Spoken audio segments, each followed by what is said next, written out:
Mira, hay que decir algo. La KGB es el órgano matriz, es el órgano del cual se fundó la Stasi, porque todos los ministros,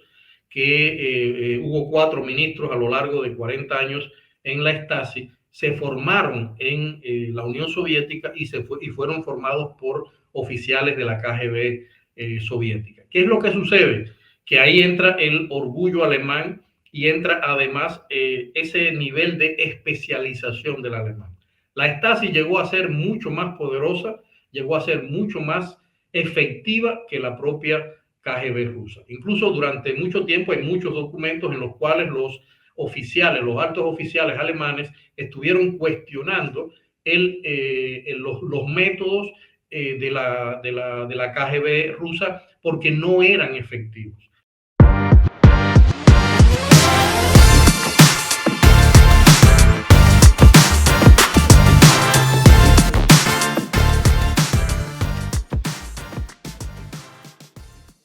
Erich Mielke, que fue, digamos, el ministro del Interior que más tiempo duró, desde finales del 50 y pico hasta 1989, cuando cae el muro, especializó la Stasi y los métodos que venían de Rusia, lo especializó de un modo tan grande que él se jactaba de tener el órgano político de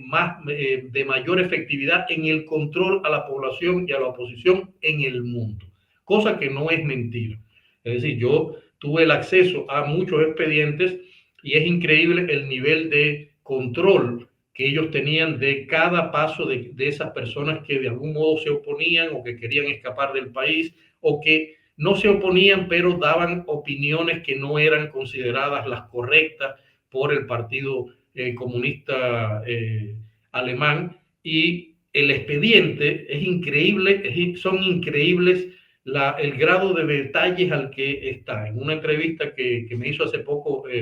Wilfredo Cancio, yo le decía que, por ejemplo, en algunos de esos expedientes, que no era papel simplemente, era papel y eran muchas más cosas, había desde muestras de sudor hasta muestras de semen de la persona. Había cosas que tenían que ver con su infidelidad, si era infiel. O sea, había de todo tipo de cosas, de manera que se pudiera tener un control absoluto de esa persona si era necesario llegar a ese tipo de control.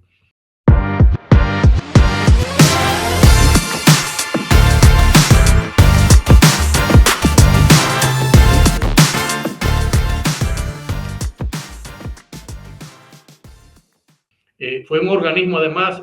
que hizo que todas las familias desconfiaran dentro de su propia familia. Una de las cosas que, por ejemplo, pasa en Cuba es que nosotros teníamos eso que se conocía como la doble moral, que se conoce como la doble moral, en que nuestros padres,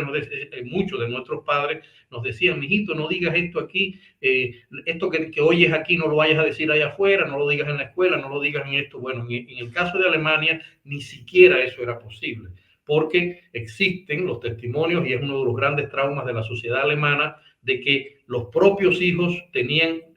eran los responsables de hacer los expedientes de denuncias de sus padres, de sus tíos, de sus familiares. Cuando cae el muro de Berlín, que se descubre todo eso y que se abren los archivos, muchas familias se dividieron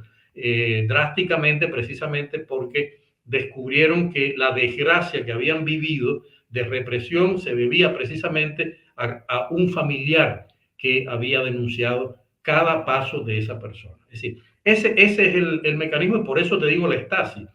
En la Unión, en el campo socialista, cada una de las naciones tuvieron una policía política bastante fuerte, bastante, digamos, en todos los sentidos, tratando de controlar. Esa fue la idea de la KGB rusa, de mantener un grupo de satélites con los cuales podía colaborar. Pero la Stasi realmente se le convirtió a la KGB rusa en un competidor de primer nivel, hasta el punto de que, por ejemplo, la mayoría para poner solo un caso, la mayoría de las relaciones con el movimiento terrorista internacional, la mayoría de las relaciones con los movimientos de liberación fuera del territorio europeo, es decir, Latinoamérica, África, y Asia, la mayoría de esos contactos se hacían a través de la Stasi porque tenían todo el mecanismo establecido para eso, que la KGB rusa no lo tenía porque se había concentrado más en el interior del país, más que, y por supuesto, en su eterna guerra con Estados Unidos.